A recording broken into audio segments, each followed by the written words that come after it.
mind when you hear the word vacuole? What is it? Where can I find it? What does it do? Will I have to memorize another complicated word for the exams? These are a few of the many questions that you could be unsure about. Well, you've got nothing to worry about, because Science 3 is here to help. Vacuole is a storage organelle, which can be found in both animal and plant cells, although it is much bigger in a plant cell than it is in an animal cell. The vacuole can also be found in fungal cells and bacterial cells.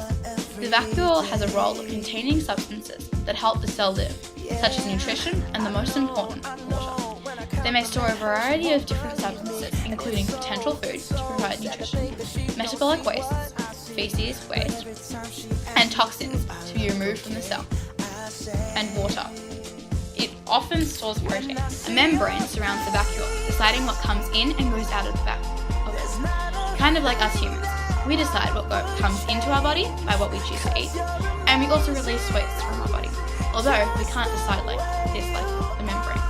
The membrane is called the tonoplast. It is filled with a solution of water, dissolved ions, sugars, amino acids, and other materials.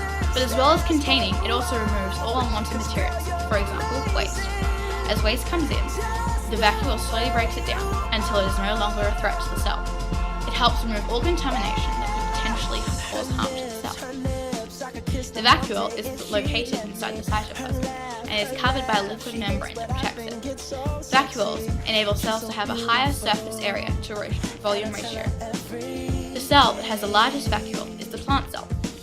The vacuole occupies about 80% of the cell, and the plant relies a lot on it to live. I hope you've realised how vacuoles are very important to cells in our bodies. We cannot live without it. I hope that we, Science 3, have taught you a lot about vacuoles